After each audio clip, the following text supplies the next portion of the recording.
su obra se remite habitualmente a sus viajes y a su origen leonés. Su primera novela, Luna de Lobos, publicada en 1985, fue finalista del Premio Nacional de Literatura y también lo fue en 1988 La lluvia amarilla. Se dio a conocer como poeta con La lentitud de los bueyes en 1979 y consolidó su posición de poeta con Memoria de la nieve en el 82, por el que obtuvo el premio Jorge Guille. Algunos otros títulos, El cielo de Madrid en el 2005, Es historias verdaderas en el 98, su último trabajo, Tanta pasión para nada, que este sí, si no lo tengo mal es este año, además este es muy reciente. Y dentro de los guiones cinematográficos, El retrato humanista en el 84, Luna de Lobos, El techo del mundo y Flores de otro mundo en el 99. Muchas gracias. Muy bien, buenas tardes.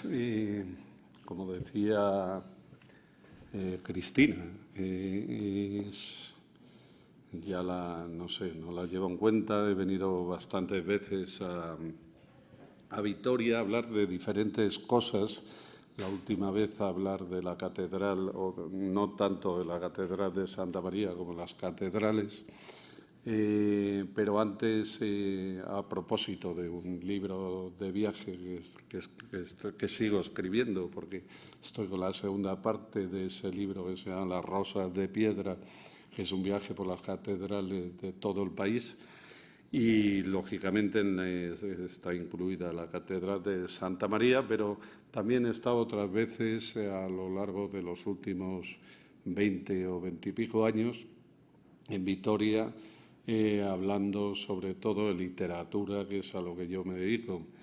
Y, por tanto, para mí volver a Vitoria no es llegar a una ciudad desconocida, sino que me ocurre que reconozco casi a veces hasta una persona por la calle, con lo cual me siento un poco como en casa. En esta ocasión vengo a algo tan especial que, como les decía a los organizadores de este ciclo, a los miembros de Artium, al principio dije que no quería venir, porque cuando te proponen hablar durante una hora de una obra, de un cuadro, pues lo primero que te planteas es que vas a decir tú durante una hora, tú que ni eres crítico literario, que por mucha afición que tengas a la pintura que yo tengo, ¿qué puedes decir que no esté escrito ya en miles de libros, como en el caso del autor que yo he elegido? Pero luego me picó la curiosidad y, dándole vueltas, decidí que era un buen motivo, viendo el catálogo de este museo, para que me enviaron para que eligiera una obra, que era un buen motivo para hablar de algo que a mí me importa y me interesa mucho y a lo que he dedicado muchísimas páginas de mi obra a lo largo de los años que llevo escribiendo, que es el paisaje. Advierto desde el principio que yo no soy, como decía Hemingway, que una vez le llamaron para dar una conferencia en una universidad americana, dijo: yo no doy conferencia, yo solo soy un escritor. Quiero decir que yo voy a esbozar o a desbrozar una serie de ideas en torno al cuadro cuya proyección tengo detrás, porque parece ser que está en préstamo en otro museo en este momento, con lo cual no puede estar ahí como a mí me gustaría y seguramente a ustedes. Pero digamos que Díaz Caneja y el cuadro que nos ocupa va a ser una disculpa en mi caso para hablar, como digo, de algo que para mí es fundamental, como es el paisaje. Dicho esto, que yo no le voy a dar ninguna conferencia, que yo voy a esbozar una serie de ideas. Abierto también dos cosas de principio. Una, que no soy familia Gaspar Llamazares, digo porque siempre me lo preguntan luego en el coloquio. Comparto el apellido y algunas cosas más, pero no soy familia de él.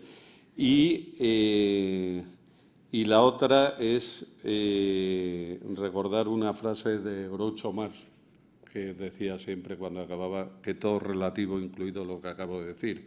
Lo digo antes para que luego nadie se lo tome a beneficio de inventario. Bueno, yo, como soy muy cumplidor, a raíz de aceptar la invitación de Artium para hablar de una obra de la colección del museo, me lo he preparado y he escrito una serie de folios que espero que, aunque la lectura siempre es más pesada o más aburrida, sobre todo para los que escuchan, que el lenguaje directo, en este caso, de hecho yo nunca suelo leer, en este caso lo considero más pertinente para no irme por las ramas y a lo mejor perderme en las ramas de este árbol que quiero seguir aquí.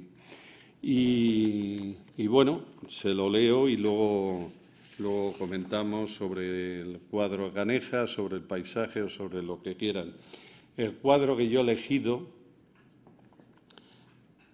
digamos que no es muy contemporáneo, o que es poco contemporáneo para lo que suelen ser los museos de arte, las colecciones de los museos de arte contemporáneo. A la entrada, los organizadores me explicaban que es que la colección de Artium de este museo comenzó a gestarse hace ya años en el Museo de Bellas Artes de Vitoria y que, como debían de tener dinero, pues fueron comprando obra contemporánea y hubo un momento en que ya consideraron que tenían bastante obra como para desgajarla del tronco común de todo el material que tenían y crear un museo de arte contemporáneo. También hablaba con los organizadores al principio de algo que creo que debo decir aquí. Yo he sido muy crítico con los museos de arte contemporáneo. Incluso he escrito un artículo que me provocó cierta... No, a mí no, porque uno cuando escribe sabe a lo que se expone, que provocó cierta polémica, que se llamaba Arte Contemporáneo, un artículo que publiqué en El País y en el que criticaba no el arte contemporáneo, como alguno llegó a decir, sino este papanatismo que ha invadido este país y que ahora por culpa de la famosa crisis seguramente se está evaporando, que ha llevado, por ejemplo, a constituir prácticamente un museo de arte contemporáneo en cada ciudad. En la Edad Media, la ciudad que consideraba o que creía ser importante y que consideraba que tenía que demostrarlo a los demás, construían una catedral. Ahora se constituye una línea aérea, si se puede, y se hace un museo de arte contemporáneo. Y como además esto pilló en unos años de bonanza económica, o más que de bonanza, de derroche económico, pues lo que ocurrió es que, claro, si en Valladolid, pongo por caso, si en León pues, hacían el MUSAC, el Museo de Arte Contemporáneo, pues en Valladolid no iban a ser menos y hacían el patio herreriano. Y si en Valladolid hacían el patio herreriano, en el otro lugar, no sé, hacían otro museo. En el País Vasco hay 2 o 3 museos de arte contemporáneo. Si tenemos en cuenta el nivel económico de este país y, sobre todo, si tenemos en cuenta, si lo comparamos con otros, si tenemos en cuenta, por ejemplo, en Alemania, hace 3 o 4 años, hablo, que es cuando yo publiqué ese artículo, en Alemania hay 12 museos de arte contemporáneo en todo el país y aquí hay más de 70 en una población que es la mitad y económicamente estamos años luz de los alemanes, indicará que eso supone cierta anomalía. Ha habido un cierto papanatismo que ha confundido sobre todo a los políticos y a los pueblos que se dejan llevar por ciertas actitudes de que no van a ser menos que los de al lado y que si en Bilbao, si aquí tienen Artium, pues en Bilbao tienen que tener Guggenheim y en el otro lugar el otro, etcétera. Y yo creo que eso, por fortuna, tiene que parar, porque es que además el disparate ha sido tal que en lugar de habilitar un edificio, que hay ciudades en las que hay miles de edificios que no saben qué hacer con ellos, claro, tenían que hacer una catedral y entonces se lo encargaban al arquitecto más rumboso y más famoso del momento y construían un edificio que a veces es prácticamente lo único que tienen que ofrecer algunos museos, porque dentro a veces no hay nada. No es el caso de este museo, por lo que yo conozco, no he estado nunca, pero conozco el catálogo, conozco su trayectoria y este tipo de actividades yo creo que son ejemplos de que no es un museo de escaparate, sino un museo vivo integrado en la ciudad y que tiene un origen natural, como decía al principio, de una colección que se venía constituyendo y no como ha ocurrido en otros lugares, donde se constituía de un día para otro y se daba un cheque en blanco o un talonario de cheques en blanco a los directores para que fueran a Arco y compraran todo lo que se les ocurriera. Yo recuerdo que aquel artículo, que el motivo por el que escribí aquel artículo fue porque en el museo de la ciudad de la que yo soy, o de la provincia de yo soy, de León, el famoso Musac, se habían gastado 400.000 euros en la fiesta de inauguración de una temporada y que las estrellas invitadas eran Alaska y Mario Vaquerizo. Eso en una ciudad donde tú vas a la catedral y hay una urna enorme cuando entras, una catedral que se está prácticamente cayendo por encima de la piedra, y cuando llegas hay una urna enorme para dejar limosna que pone «Salvemos la catedral». Es decir, lo que yo criticaba no era, por supuesto, el arte contemporáneo, ni siquiera los museos de arte contemporáneo, sino ciertas actitudes y ciertas políticas que utilizan el arte para mayor gloria normalmente de los arquitectos que construyen los edificios, de los políticos que los mandan a hacer y, para desgracia, de los pueblos que tienen que costearlos muchas veces. Bueno, hecha esta introducción, aprovechando que es la primera vez que estoy en un museo de arte contemporáneo y declarando que estoy feliz de estar aquí y que mañana espero ver el museo con calma, porque hoy he llegado casi a tiempo de la conferencia, voy a leer el texto que he escrito y luego, si quieren, pues hablamos del paisaje, de Caneja, del cuadro que está detrás, que está proyectado detrás, de literatura, de lo que ustedes prefieran. El texto se llama El espejo del alma y lo he subtitulado Una meditación sobre el paisaje. Y se lo leo. Durante siglos, escribe Álvaro Martínez Novillo, los españoles permanecimos ajenos al paisaje, avergonzados seguramente por la pobreza y la sequedad de los nuestros, hablo por supuesto en general, comparados sobre todo con los del centro y norte de Europa. Se identificaba entonces, y aún se sigue haciendo hoy, lo verde con lo bello.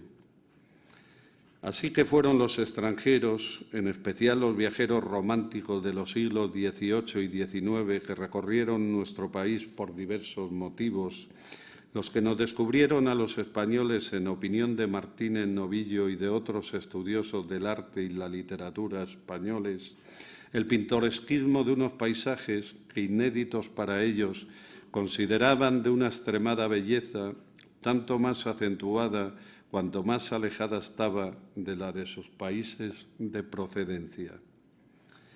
La construcción del ferrocarril, que se generalizó en España a partir de la segunda mitad del siglo XIX, propició, por otra parte, que los españoles pudieran ver el paisaje por vez primera de un modo estético, una mirada casi imposible hasta entonces por las penalidades que comportaban los viajes en diligencia o a lomos de caballerías por caminos llenos de polvo e infestados de bandoleros. Fue así como nuestros escritores y pintores comenzaron a considerar aquel y a pintarlo y describirlo como lo que verdaderamente es, el gran espejo que nos refleja y que conforma nuestra sensibilidad. Asturias para Clarín, Cantabria para Pereda, Valencia para Blasco Ibáñez, Andalucía y Castilla para los hermanos Bécquer o Galicia para Rosalía de Castro, se convirtieron así en referentes, en espejos que reflejaban y determinaban el carácter de sus personajes y no en simples decorados de sus vidas, como había ocurrido durante siglos, a excepción quizá de en Cervantes. El cambio radical de esa visión, la del paisaje como determinante, se produce, no obstante, de un modo pleno con los autores de la llamada generación del 98. Ellos son los que por primera vez buscan la esencia de este país, como ya habían hecho años antes los viajeros europeos, en los paisajes en los que vivían. Unamuno y Azorín la encontraron en Castilla, mientras que otros la hallaron en otras regiones, ya fuera por costumbrismo o por convicción estética. Baroja, por su parte, mostró siempre una gran predilección por el que rodeaba a Madrid, corroborando así sin saberlo aquello que dijo alguien de que no hay paisajes feos, sino tristes, o lo que pensaba Ortega cuando consideraba un prejuicio no creer bellos más que los paisajes donde la verdura triunfa. Y lo mismo le pasaba a Valle Inclán, sin perder por ello la memoria de los bosques y de las corredoiras de su Galicia natal. Una mirada moderna que encuentra correspondencia en los pintores contemporáneos como Darío de Regoyos o Solana y que culminará en Machado, el verdadero descubridor de sentido literario del paisaje entre nosotros y el que le dio la importancia que ya tenía en otras culturas. Así que, siendo verdad que nuestra tradición paisajística no es muy antigua, sí es importante a partir de entonces, a pesar de los desprecios que todavía sigue obteniendo por parte de mucha gente en nuestro país. El paisaje, que como concepción estética es una idea romántica, hasta el Renacimiento al paisaje se le consideraba un adorno más, el del telón del fondo del escenario en el que se desarrolla la tragicomedia humana, es visto por algunos todavía como algo intrascendente e insustancial, un elemento decorativo que solo contemplamos y acogemos como tema algunos escritores y pintores sin demasiada imaginación.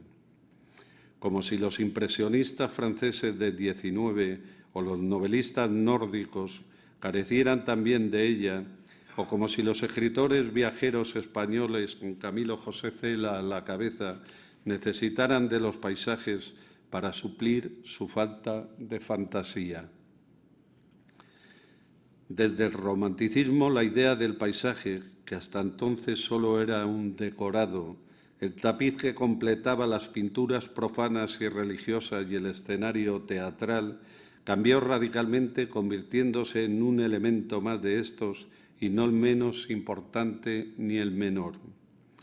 Los paisajes hasta entonces armónicos y felices, sobre los que destacaban las figuras de Dios o de los hombres que ocupaban el centro de las iconografías, se convirtieron en más presentes al tiempo que en más dudosos. Despojado de su fe, el hombre, que atravesó la historia apoyado en ella, pasó a entender de repente que ya no era el centro del mundo y que el paisaje era determinante tanto para su vida como para su sensibilidad. Y también que la naturaleza, hasta entonces representada de un modo idílico, como correspondía a su carácter puramente ornamental, no era ya aquel lugar fabuloso en el que el hombre vivía feliz, sino el espejo que reflejaba sus ilusiones, sus dudas y sus temores. De ahí que las ruinas, reales o artificiales, los paisajes solitarios y vacíos, los cielos limpios o amenazantes, los océanos inmensos o los desiertos atravesados por una luz cegadora sustituyan poco a poco en sus poemas y en sus cuadros a los amables paisajes clásicos en los que todo estaba en su sitio, desde los hombres a los animales, confirmando de ese modo lo que la humanidad ya sabía desde su origen, pero que se había empeñado en negarse a sí misma tras los muchos subterfugios religiosos o profanos inventados para ello, que el hombre es un elemento más del paisaje, por más que les duela a muchos. Sorprende por eso mismo que a 2 siglos ya de ese descubrimiento y después de toda la producción filosófica, artística y literaria que se ha generado a partir de él, En nuestro país se sigue viendo el paisaje aún con cierto distanciamiento, incluso con displicencia, tanto a nivel cultural como social. Cierto que muchas personas lo consideran fundamental para su realización vital y que hay artistas que han hecho de él el motivo central de sus creaciones, pero por lo general al español el paisaje le resulta indiferente, cuando no directamente un obstáculo para sus pretensiones de desarrollo que circunscribe normalmente a lo económico e inmediato. Solo así puede explicarse la destrucción progresiva a la que lo somete, tanto con obras públicas como privadas, no siempre necesarias y a veces incomprensibles, y que contrasta con el respeto que el paisaje recibe en otros países de nuestro entorno. Y solo desde esa perspectiva puede entenderse el desprecio que el paisajismo, como género pictórico, merece generalmente por parte de una crítica ignorante que considera aquel algo secundario y de una sociedad para la que el paisaje es solo lo que se ve por la ventanilla al pasar en coche.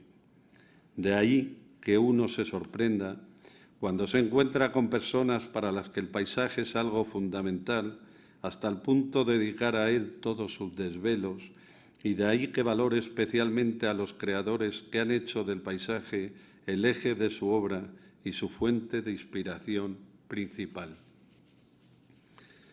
En el catálogo de este museo se recogen cerca de 2 docenas de obras cuyos títulos aluden a su naturaleza esencialmente paisajística, pero hay muchos más que comparten esta, si bien que no de forma tan expresiva. Cualquiera de ellos valdría para esta meditación sobre el paisajismo, pero yo he elegido este de Juan Manuel Díaz Caneja por considerarlo, por su originalidad y técnica, el más simbólico y ejemplar, no porque entre los demás, entre los que los hay de pintores a los que admiro mucho también, como Benjamín Palencia, Gerardo Rueda, Wilfredo Land, Godofredo Ortega Muñoz o el catalán Joan Fontcuberta, junto a otros que desconocía, lo que indica mi ignorancia, no su menor interés, no los haya también simbólicos y ejemplares.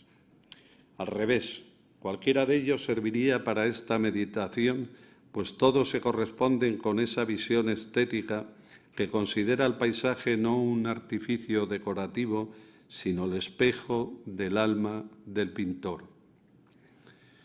Conviene, antes de hablar del cuadro, hacerlo de su autor, un palentino nacido en 1910 y cuya trayectoria y vida reflejan las turbulencias de un siglo como el pasado en un país como el nuestro.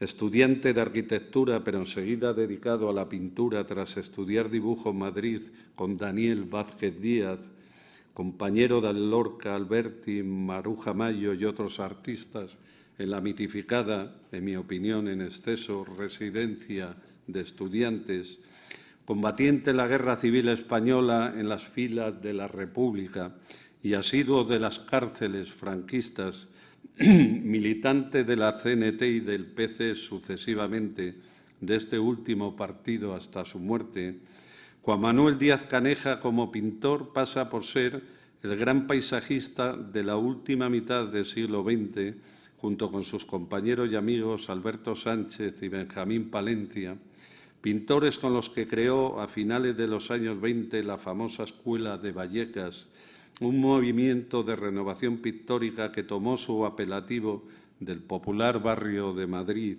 entonces todavía un pueblo, hasta el que los jóvenes pintores viajaban algunas tardes para, desde las alturas del cerro que llaman de Almodóvar, imbuirse de lo que para ellos constituía, a falta de otros más próximos, la esencia del paisaje de la meseta.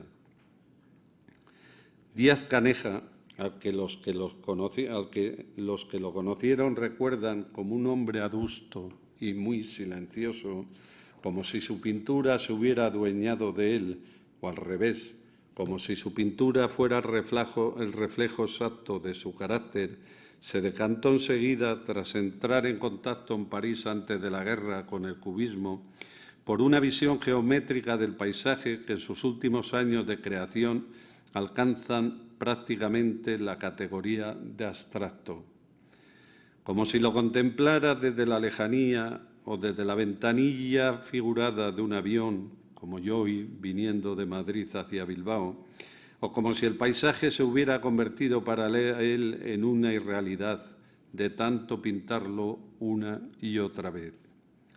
Este paisaje de 1972 es un buen ejemplo de ello, hasta el punto de que me ha hecho recordar aquella afirmación de José Ortega y Gasset, cuando cruzando en tren la meseta un amanecer de invierno, camino de Asturias, escribió en su diario personal: Castilla, sentida como irrealidad visual, es una de las cosas más bellas del universo.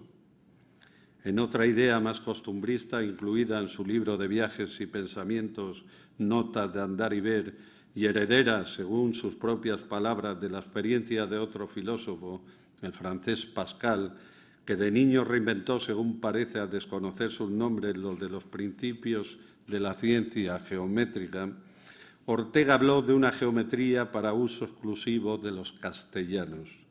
Una geometría simbólica en la que la vertical sería el chopo, la horizontal el galgo y la oblicua la silueta de un labriego inclinado sobre el arado en la cima tajada de un otero. Y la curva hace que le pregunte su compañero de compartimento Ortega para completar su aserto: caballero, en Castilla no hay curvas. Se ve que Ortega no la conocía bien. La geometría de los paisajes de Díaz-Caneja se corresponde por fortuna más a la primera idea de Ortega, la de la irrealidad visual, que a la folclórica y costumbrista de los elementos incorporados a la naturaleza, ya sean estos humanos, animales o botánicos. El alma de los paisajes de Díaz-Caneja, que es la suya, solo que reflejada en ellos, es más desnuda y espiritual, sobre todo en su etapa final como pintor, que es a la que pertenece esta obra. En efecto, como escribe Antonio Gamoneda en un pequeño ensayo sobre Caneja recogido en su libro El cuerpo de los símbolos, el pintor palentino en sus últimos años llegó a una etapa de lucidez que Gamoneda define como de síntesis, caracterizada por la desnudez formal y por la naturalidad pictórica, en contraste con el descriptivismo prolijo y la forzada composición de su época juvenil, la dominada por el cubismo y por los colores vivos, y aunque menos con los humanizados paisajes de la primera posguerra, la mayoría pintados desde la imaginación, pues Caneja pasó largas temporadas en la cárcel. Gamoneda interpreta que la presencia del hombre en ellos simboliza que la vida real estaba fuera. Y los matéricos y vigorosos, pero ya despojados de elementos temporales de los 50 y primeros años 60. En su búsqueda de la pureza, de la síntesis entre la composición y el fondo, de la fusión en un único elemento de silencio y las luces del paisaje de Castilla, Díaz-Caneja alcanza, al decir del poeta Gamoneda, su máxima madurez al tiempo que sus paisajes se vuelven casi espaciales. Todo sucede con una gran naturalidad. Ya no hay lugar para preguntarse si las figuraciones son o no son, si nos entendemos con objetos o paisajes, si es tierra o atmósfera, si lo uno es lo otro o lo contrario. Concluye el autor del libro del frío, Antonio Gamoneda, su descripción de lo que previamente ha llamado con gran acierto el cuadro que no cesa. Esta es la clave, la explicación a todo lo que hemos dicho hasta este momento. Tanto en Caneja como en cualquier pintor o escritor para los que el paisaje lo resume todo, los motivos pintados se suelen repetir hasta acabar pareciendo el único o por lo menos la sucesión del anterior. Así, si pudiéramos ver todos los paisajes de Díaz-Caneja, desde aquellos primeros de juventud hasta los que pintó al final, advertiríamos hasta qué punto la sucesión convierte cada pintura en un paso más, en una vuelta de tuerca más, en un espejismo más de ese gran cuadro final que comenzó a pintar siendo niño y que concluyó al morir. Un gran cuadro de un paisaje que es el mismo, porque es su alma la que está en él. Y es que cuando Caneja pinta Castilla, como Van Gogh los campos de Holanda o Matisse los más luminosos de la Costa Azul francesa, no está pintando el paisaje, se está sirviendo de él para contar lo que siente.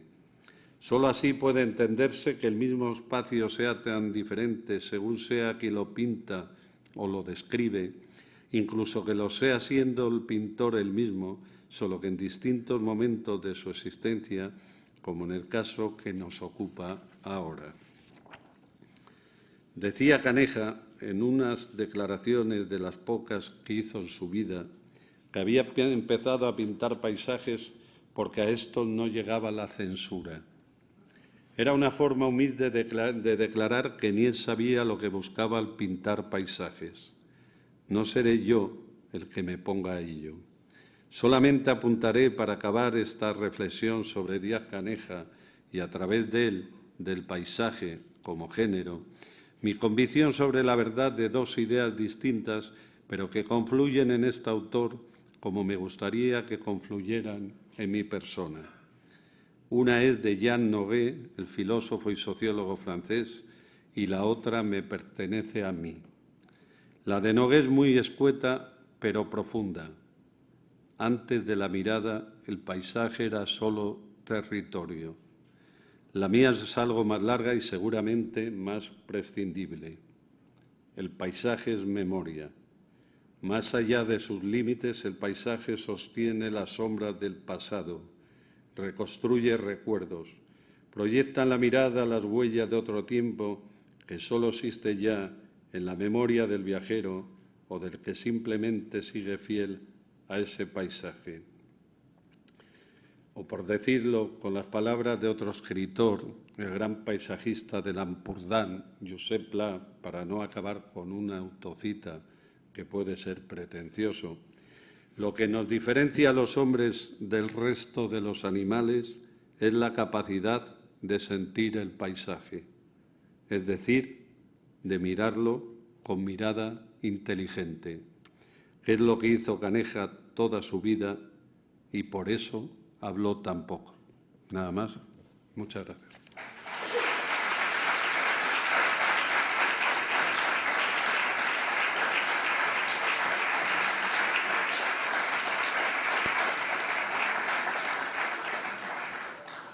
Muy bien, pues espero haberme acercado un poco al cuadro que tengo yo detrás, ustedes de frente, y espero no haberles cansado, sobre todo, ni aburrido. Si quieren comentar o preguntar alguna cosa, estoy a su disposición. Sobre el paisaje, sobre Caneja, sobre pintura, sobre literatura, sobre lo que les parezca.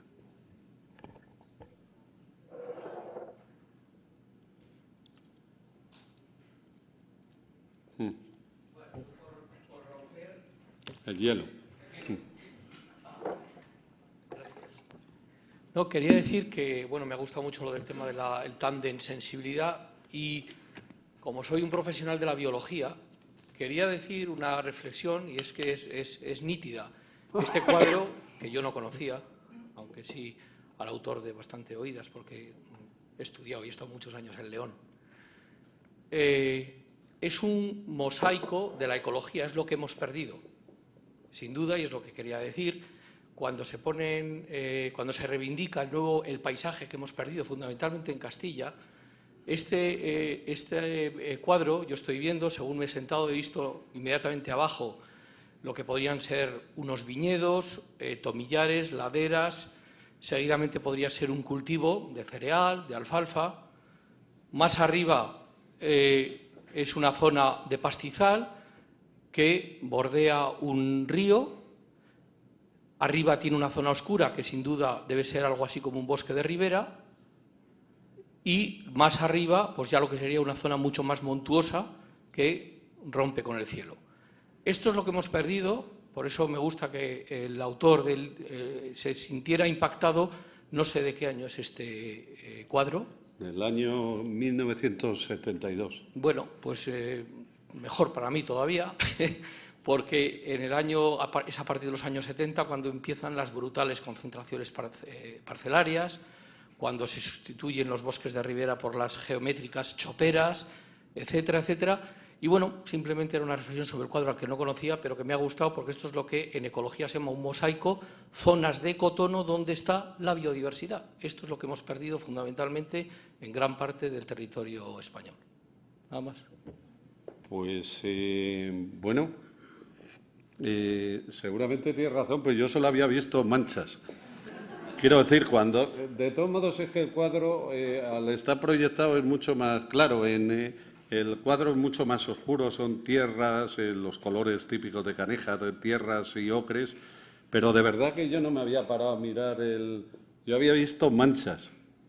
Y eso era lo que, quizá porque a lo mejor tú tienes una mirada más profesional si yo hubiera visto todo lo que has visto, igual me hubiera gustado menos.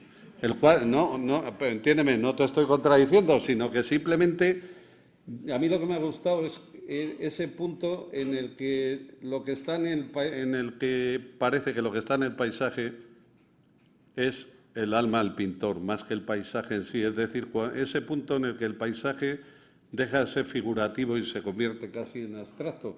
Y yo este cuadro le he mirado mucho estos días porque he estado escribiendo sobre él, pero no había visto nada. Lo que me gustaba era el juego de las manchas y cómo seguramente es un paisaje, no lo sé, ¿no? Habría que documentarse sobre ello.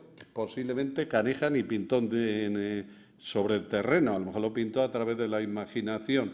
Quiero decir que el paisaje siempre es subjetivo. Tú estás tratando de captar el alma del paisaje y al final lo que plasmas en la obra literaria o pictórica es el paisaje de tu alma, que puede tener viñedos, puede tener árboles, puede tener ríos, pero al fin y al cabo es un paisaje irreal.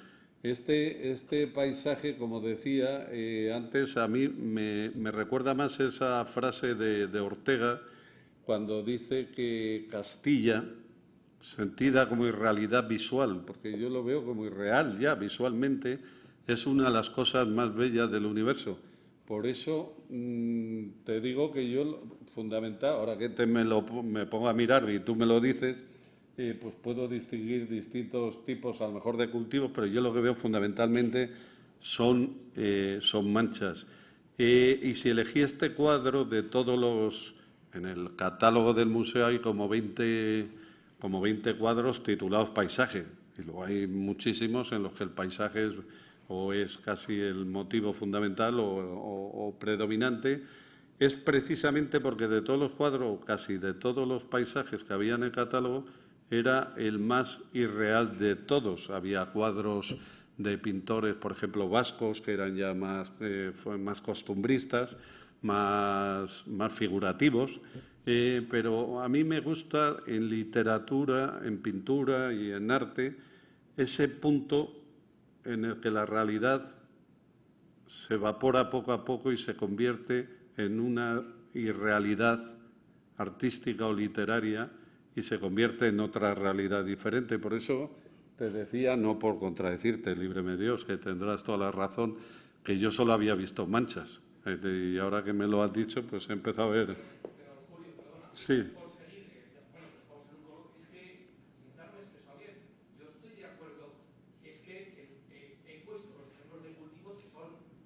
No, sí, seguramente tienes razón. Claro que yo hablo de sensibilidad. Es que quiero decir, en lo que no estoy de acuerdo es que no me parece casual este cuadro. No sé, Caneja si se lo pintó pensando en algo, muy probablemente. Sin duda, a lo que voy es que la sensibilidad ha optado por un mosaico. Sí. Y tú estás hablando de sensibilidad continuamente. Claro. El mosaico en naturaleza va unido fundamentalmente a la sensibilidad, no va unido al territorio que hemos manipulado y que lo hemos dejado uniforme. Estoy hablando de sensibilidad, no estoy hablando de biología, ni estoy hablando del viñedo. Quería poner ejemplos para que se me entendiera, Pero estoy hablando fundamentalmente de que este cuadro, que no conocía, sin duda aprovecha una sensibilidad del autor de algo que es un icono en la naturaleza y que hemos perdido mucho, que es el mosaico. Sí. Tú hablas de la transformación del paisaje. De todos modos, el caso de Caneja es muy claro, muy ejemplar. Caneja lo que pinta es su paisaje materno continuamente.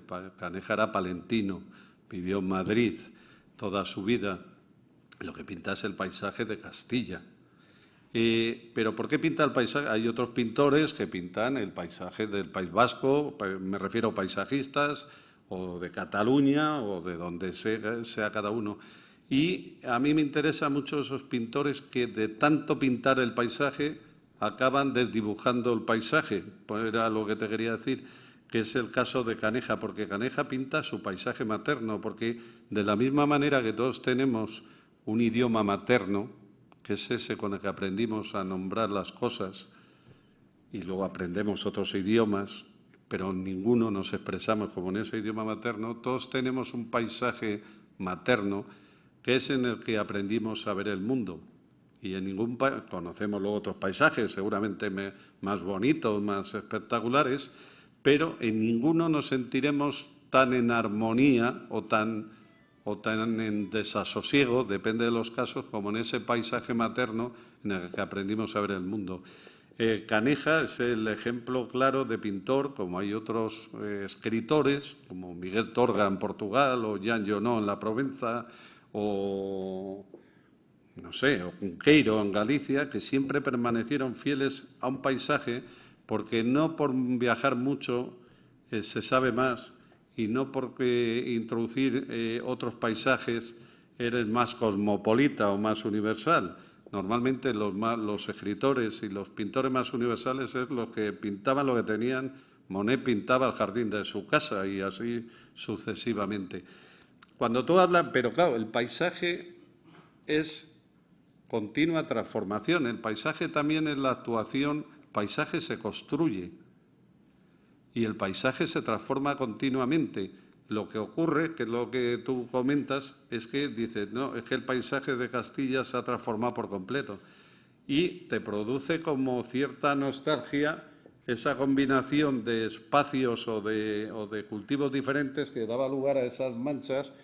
Y ahora a lo mejor no es así, ¿no? No lo tendría yo tan claro porque hoy venía precisamente en el avión mirando y desde el avión te puedo decir que Castilla es así, sigue siendo así. Ahora, si te acercas, pues efectivamente la concentración parcelaria ha hecho que haya grandes extensiones del mismo cultivo, con lo cual cambian el orden de las manchas o la combinación de los colores, pero también te digo, para los que la concentración parcelaria sea su paisaje materno, se sentirán identificados con ese paisaje, igual que yo me siento identificado más con los pequeños cultivos de las montañas en las que nací y que ahora están casi desaparecidos. Por eso te digo que el paisaje, pienso yo no me dedico a eso, está en continua transformación y con el paisaje nuestra mirada de él. El paisaje puro y primigenio solo existe en el principio y en el fin del mundo. Yo lo vi en dos lugares. En la tundra de Laponia, donde no crece nada ya, y ahí en lugares que sabes que ahí no ha estado nadie o prácticamente nadie. Y lo vi también en un valle de la montaña León, en Riaño, cuando demolieron los pueblos antes de embalsar, y de repente era un paisaje como del fin del mundo o del principio del mundo antes de que el hombre actuara sobre él. Fuera de eso, el paisaje y el hombre se están construyendo mutuamente, uno su sensibilidad y otro él actuando sobre el paisaje, a veces bien, a veces mal y a veces regular. Pero vamos, que estoy de acuerdo contigo en lo que comentas de la combinación de... Pero vamos, vuelvo a decirte al principio, yo cuando vi el cuadro me gustó porque son manchas. No me puse a pensar si era ni siquiera el agua o el río de allí. Me gustó estéticamente, no figurativamente. Si se puede hablar así, claro.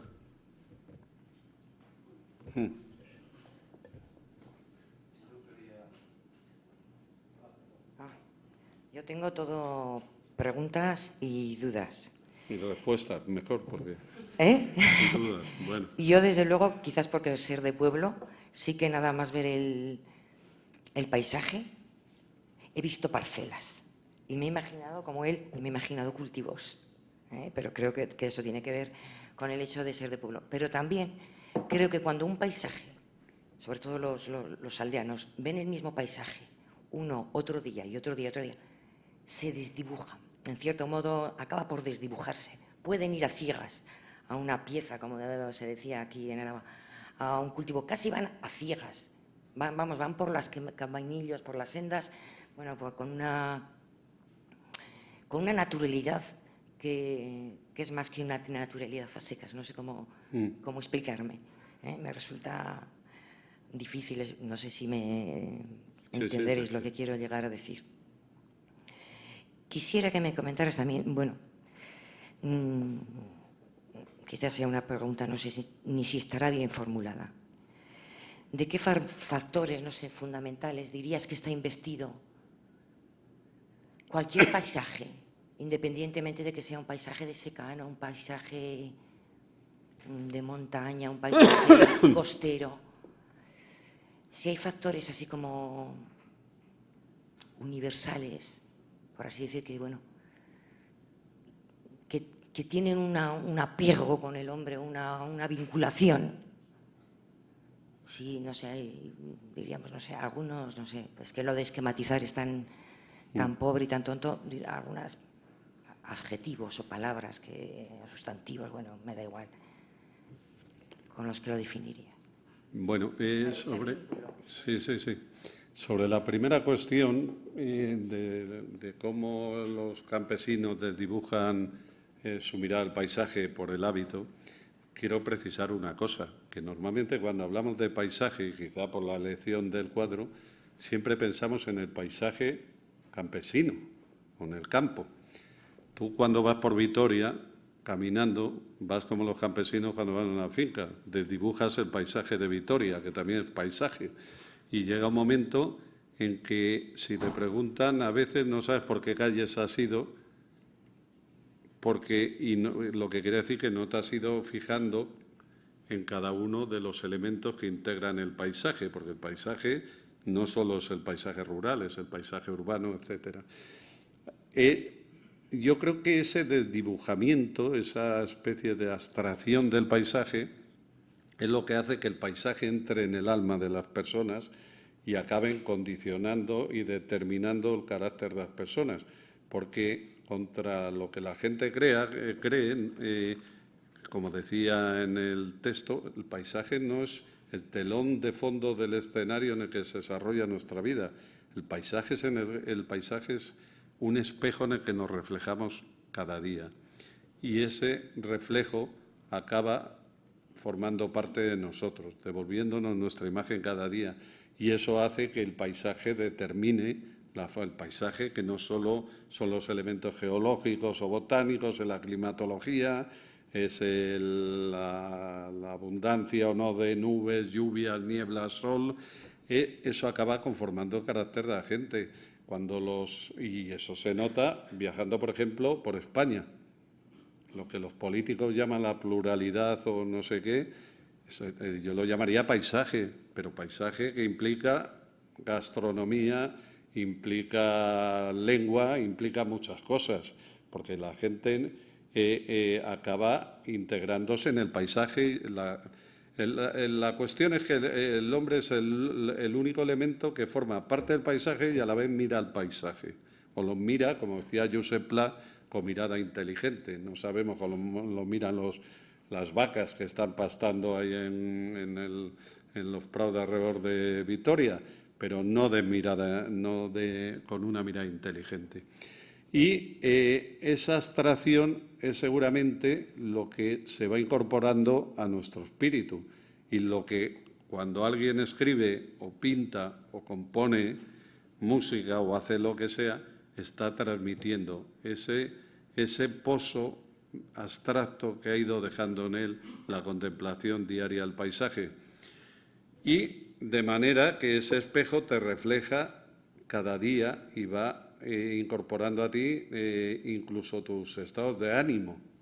Nadie ve el mismo paisaje y nadie siente las mismas cosas ante el mismo paisaje. Por supuesto, el que siempre ha estado fiel a ese paisaje o el viajero que pasa por él. Incluso la misma persona que ve varias veces el mismo paisaje no siente lo mismo, porque en ese espejo deformado, como aquellos espejos de Max Estrella de Valle Inclán, tú estás reflejando tu estado de ánimo.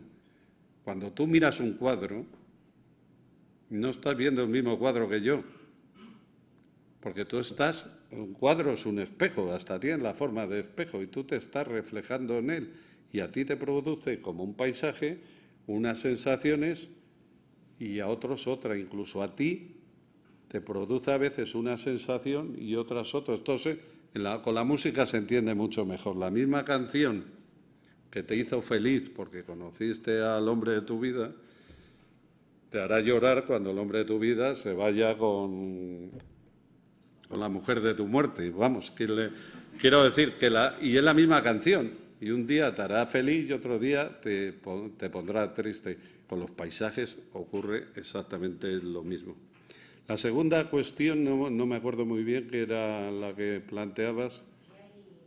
Si hay unos principios en el paisaje. Hombre, yo creo que todo paisaje tiene fundamentalmente una geometría. Yo he hablado mucho de geometría porque todo paisaje tiene una geometría interna que no se corresponde con los principios geométricos, ni siquiera con el folclorismo de Ortega, con el Chopo, el Galgo, no sé qué, que queda muy bonito, pero no deja de ser una especie de imagen costumbrista poética. Pero un paisaje tiene una geometría y a veces, para contemplarlo, la clave es dar con ese equilibrio geométrico que todo paisaje tiene.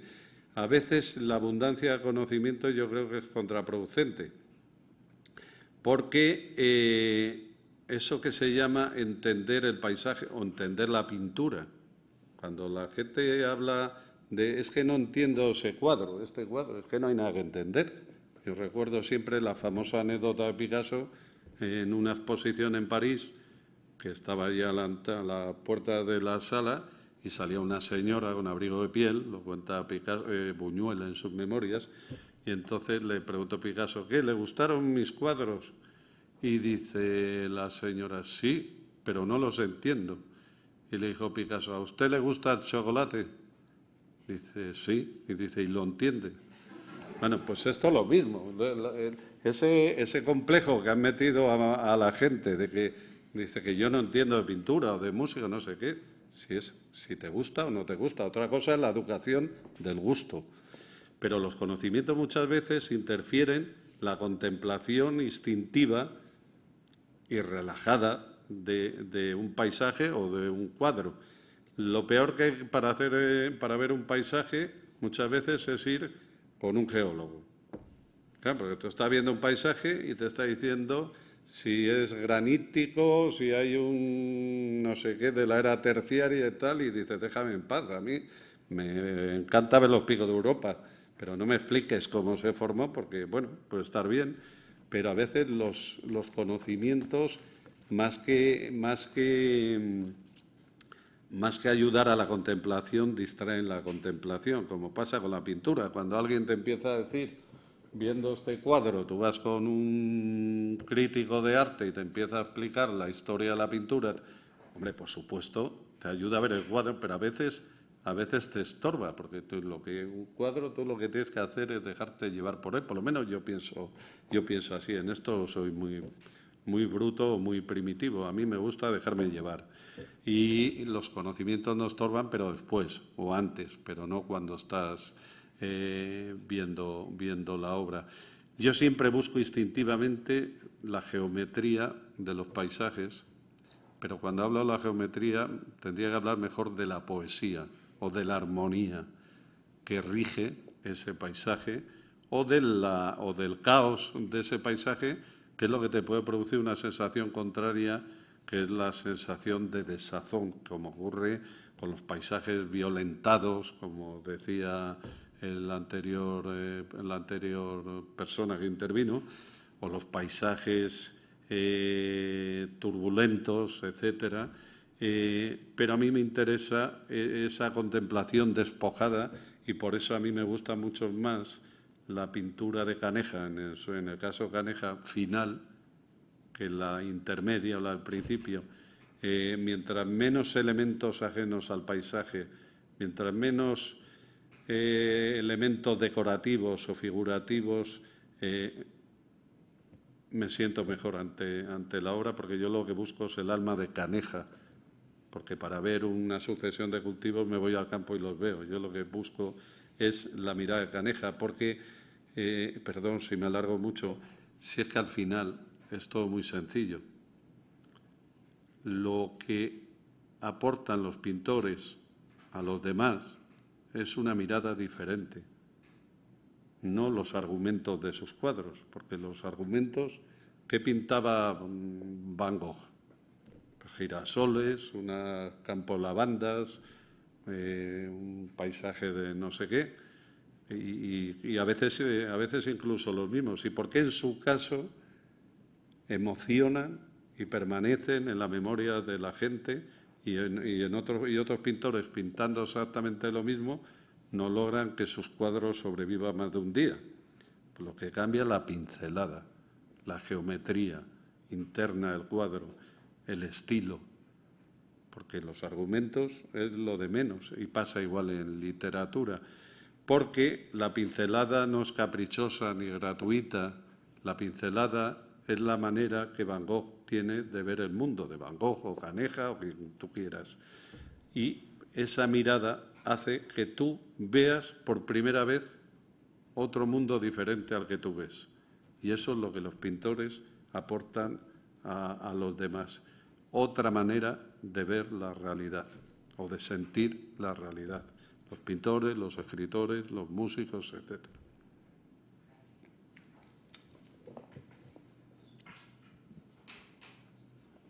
A ver, que sea fácil. Facilito. Voy a intentar ser breve. Esta tarde me planteé venir, no por no verte, que ya sabes que suelo hacerlo.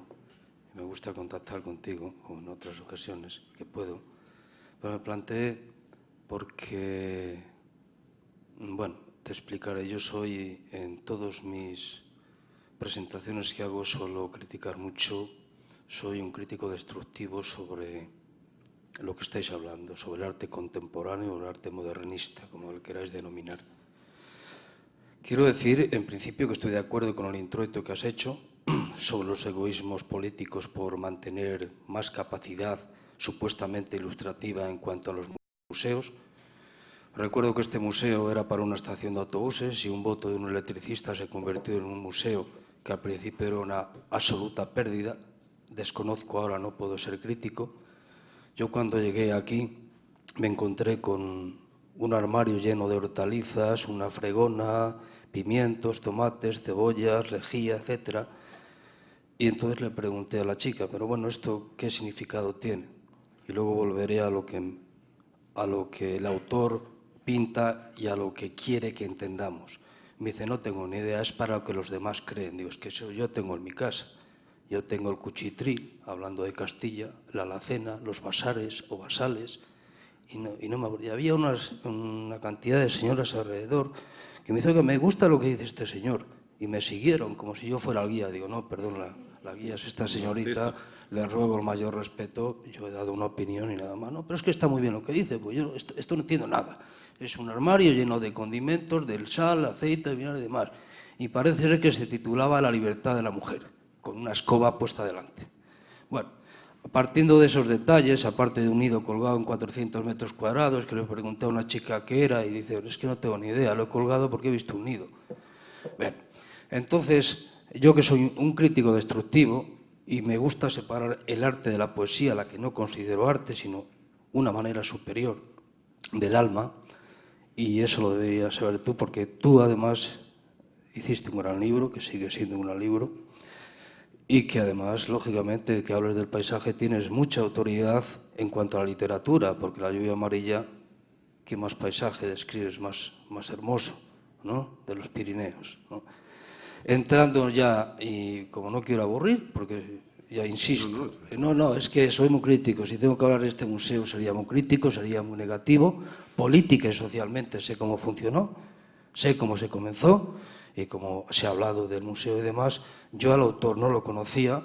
Lo que ha dicho este señor yo sí lo he percibido inmediatamente y por suerte en Castilla, tú lo sabes, sobre todo en las zonas del Bierzo, en las zonas de Aliste y en las zonas de Sanabria se pueden encontrar, todavía encontramos bellezas de ese tipo en gran cantidad.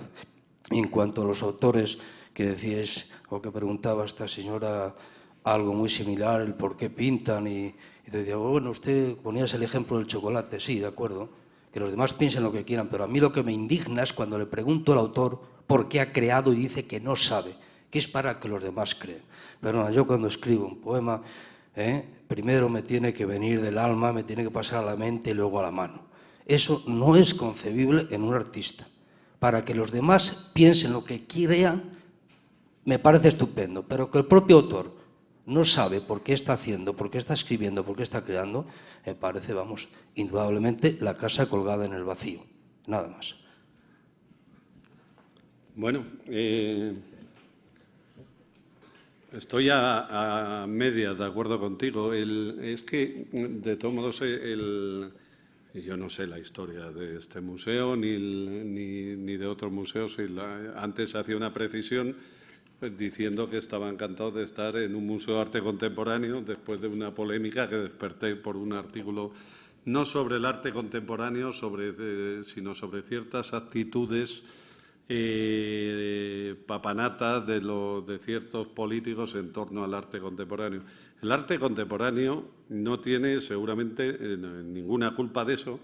Lo que sí ocurre es que en el nombre del arte se hacen muchas gilipolleces y en el nombre de la literatura también y en el nombre, sobre todo, de la contemporaneidad.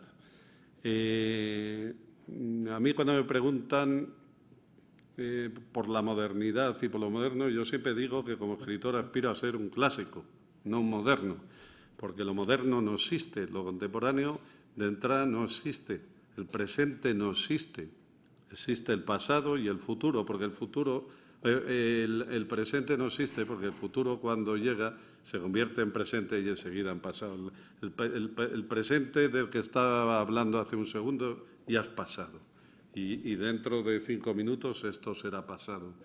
Entonces, ¿qué es lo contemporáneo o no? Yo no lo sé determinar. ¿Qué es arte o no? Yo sí sé decir qué es arte o no.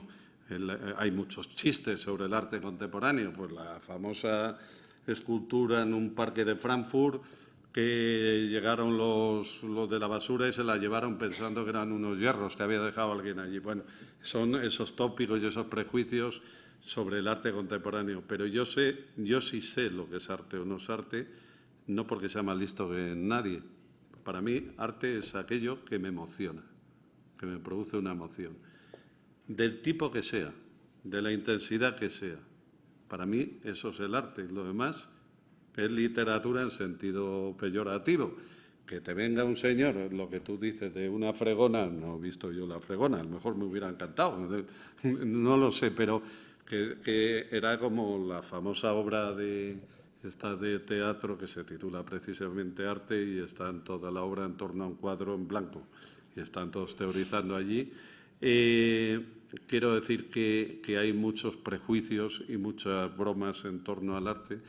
Para mí, arte es aquello que a través de la belleza me logra emocionar, como la literatura. La literatura es la búsqueda de la emoción a través de la belleza del lenguaje, en este caso del color y en otro caso de la música. Eso para mí es el arte. Lo demás, si algo me deja indiferente pues es que me pueden explicar lo que quieran, que me da lo mismo, a lo mejor es como, es que yo creo que estamos rodeados de muchos prejuicios y ya la gente ha llegado a un punto en que no gente habla muy rápido, hay un concurso en televisión que se llama Pasapalabra, presentado por un chico magnífico, pero que tiene que leer muy rápido para que la gente gane mucho dinero. Hay un programa de debate político que se llama 59 segundos, en el cual tienen que hablar muy rápido para expresar muchas ideas, con lo cual es un placer escuchar a alguien que habla despacio.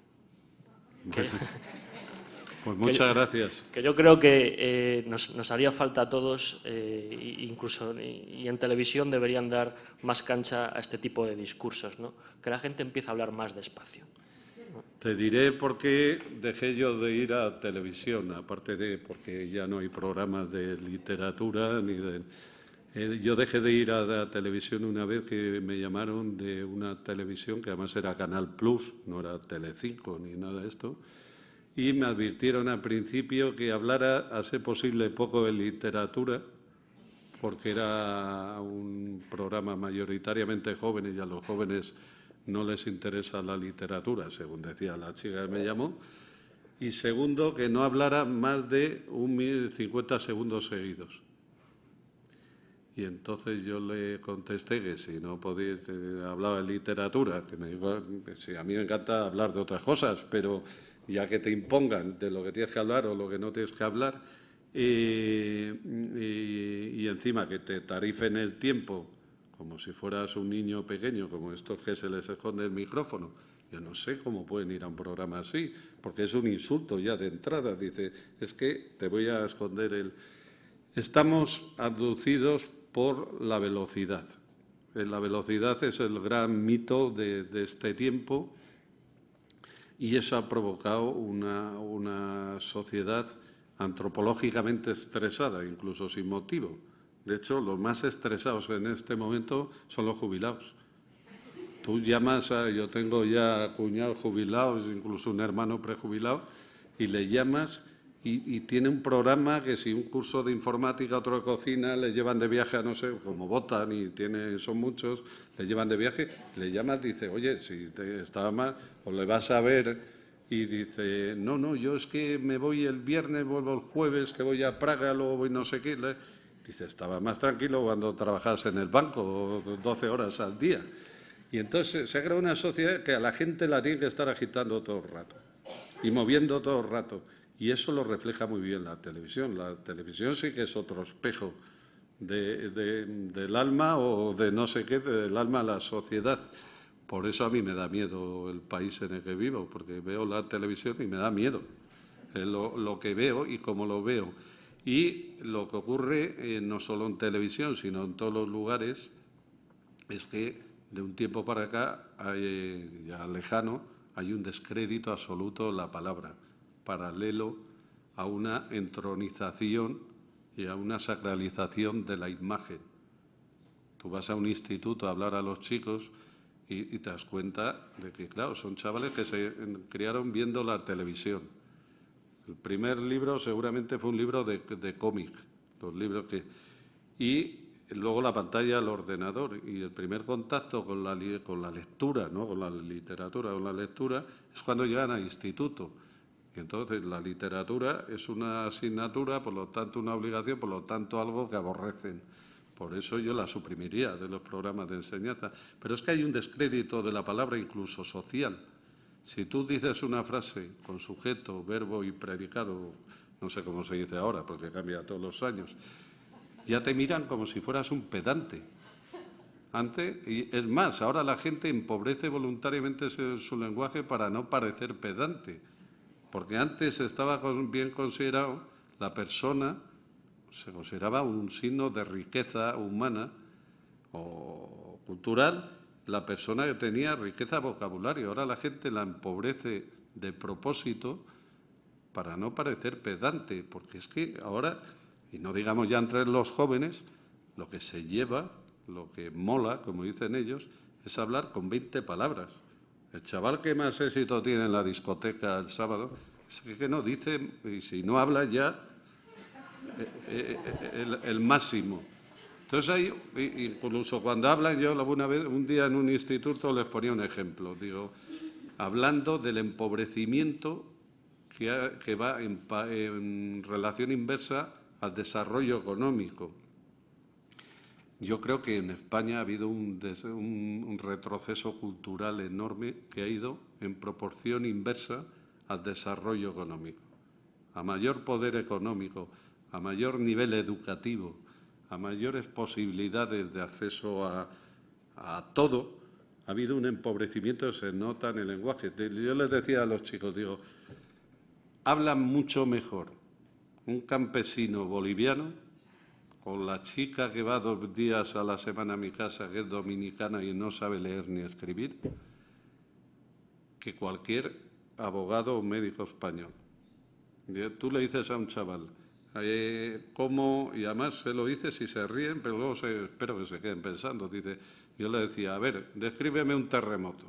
Pues un chaval se lo contaría a otro chaval diciendo, joder, tío, de repente un ruido de la hostia, que no sabía lo que pasaba, se empezó a mover todo, hostia, tío, que no sé qué tal, y al final, en 20 palabras, ha dicho 3 coherentes, pero hostia, tío, y de la hostia y no sé qué, y ha contado un temblor.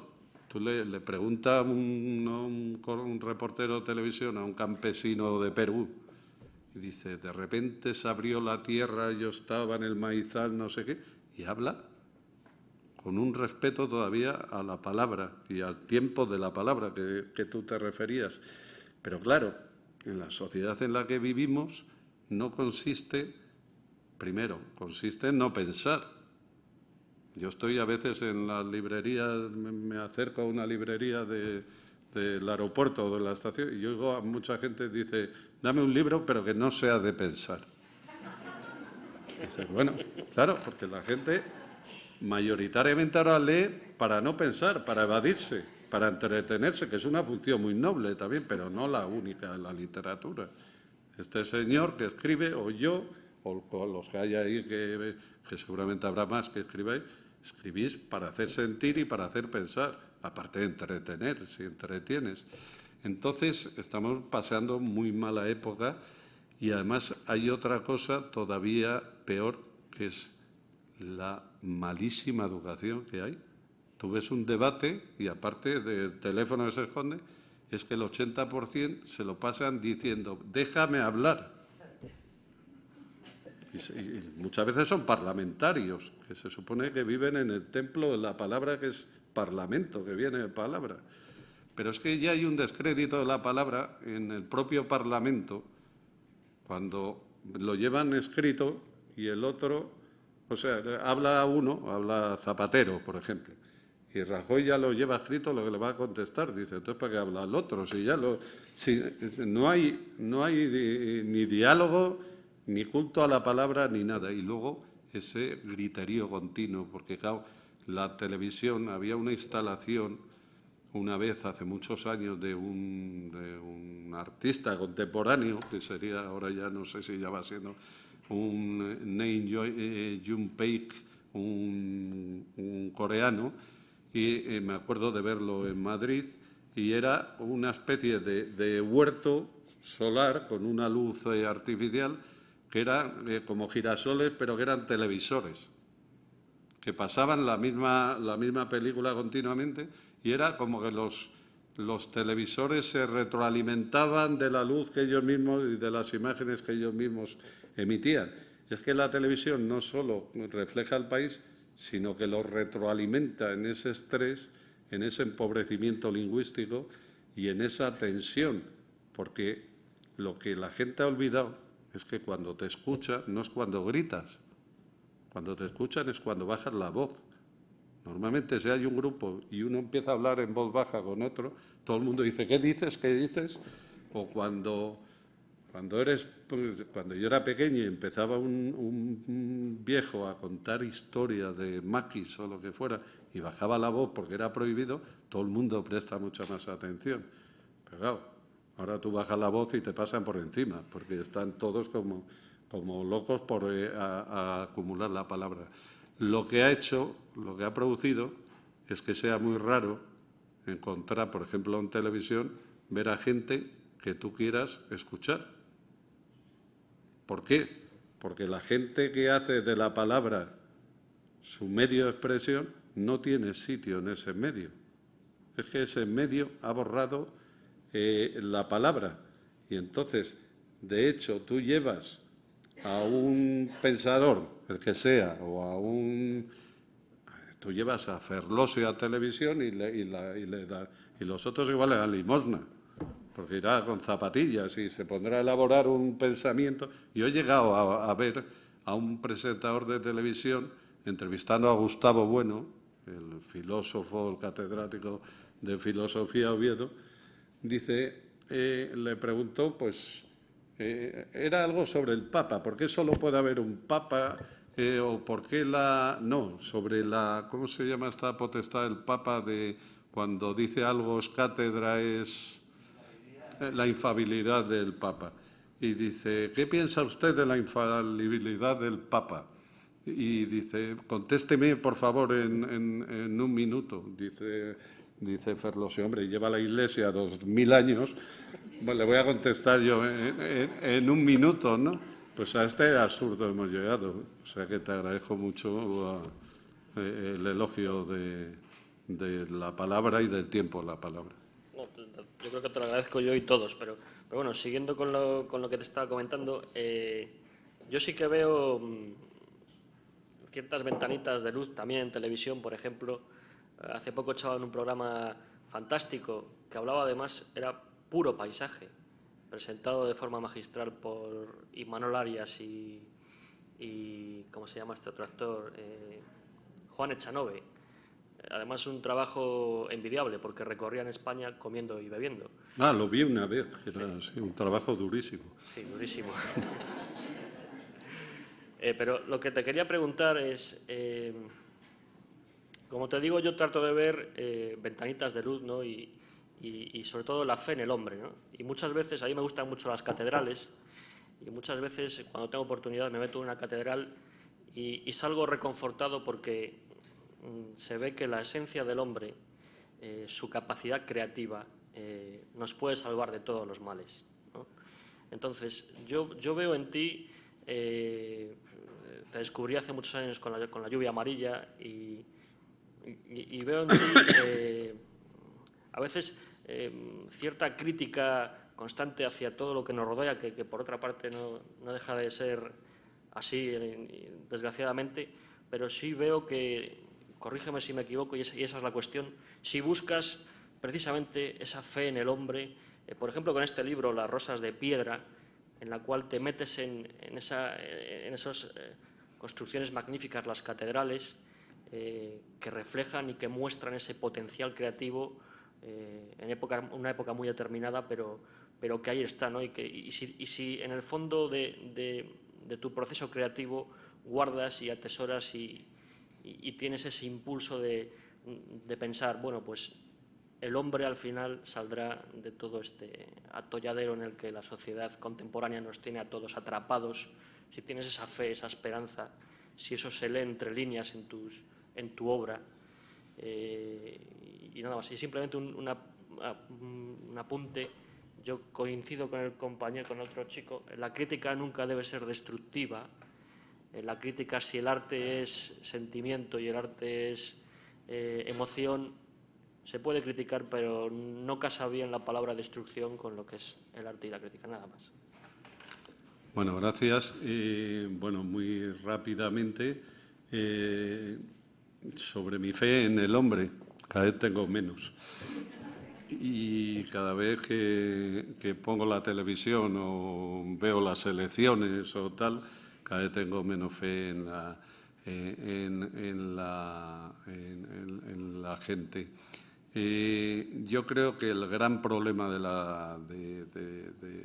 la sociedad es la condición humana, de la que participamos todos, y el esfuerzo que supone cada paso que da la humanidad, y lo lento que es el progreso, no solo económico, sino social, moral, cultural, etcétera, hace que muchas veces, y sobre todo como ante la más mínima tesitura se deshace todo lo construido, no ya solo en una guerra que en cualquier momento parece que queda muy lejos y mira tú en Yugoslavia o en otros lugares, de repente se vuelve a la edad de piedra y a la edad del palo.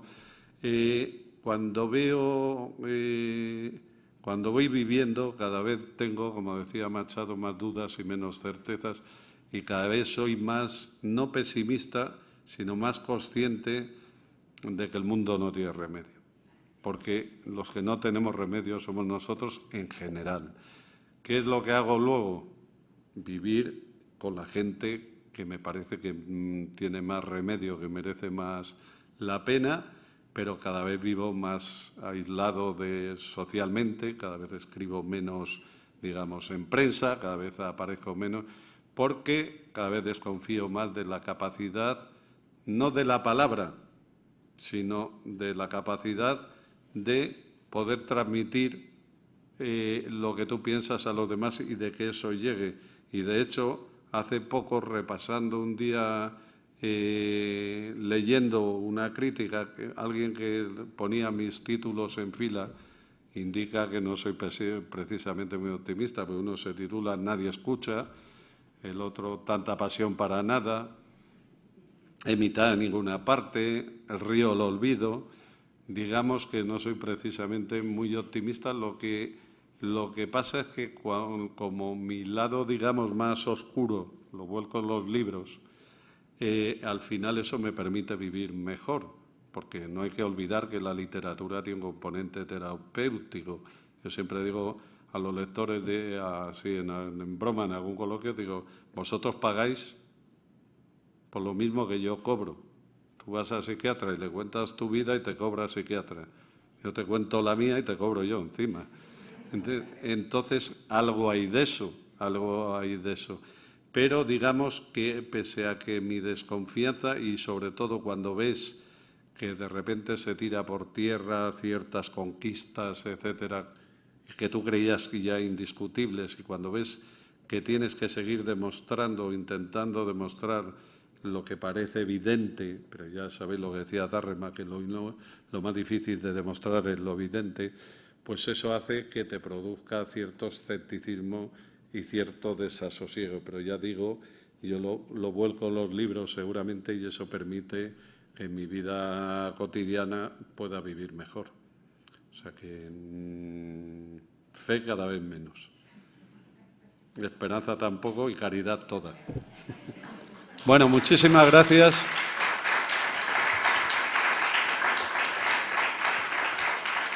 Y bueno, por lo menos que espero que hayáis pasado un rato más o menos agradable. Si os queda algún recuerdo de algunas cosas que hablamos, a mí me quedará también de las que habláis vosotros, porque a veces parece que no, pero a veces nos interesa más a los escritores lo que opináis los lectores o lo que decís, que lo que nosotros decimos, que estamos hartos de decir lo mismo y de escucharnos. Porque no olvidéis que la única de las artes, ahora que estamos en un museo de arte contemporáneo, en la que el creador no tiene contacto con los destinatarios de su obra, somos los escritores. Un pintor va a una sala de exposiciones donde expone y oye lo que habla la gente. Un músico va a un concierto, da un concierto y ve cómo reacciona la gente. Un director de cine se sienta en el cine en la sesión de tarde y ve cómo reacciona la gente a lo que si se ríen, si lloran, etcétera. Un arquitecto se pone delante, y convendría que muchos lo hicieran, se pone delante de un edificio y oye lo que comenta la gente. O un escultor de escultura pública. El único que está solo, aislado, como un náufrago en su isla, y lanza mensajes que metemos en botellas, que llamamos libros, y no sabes a quién le van a llegar, ni lo que va a leer en ellos, ni se te va a ir a buscar, eso ya sería lo último, somos los escritores. Por eso este tipo de contactos o de coloquios a veces son más interesantes para nosotros que para vosotros. O sea que muchas gracias.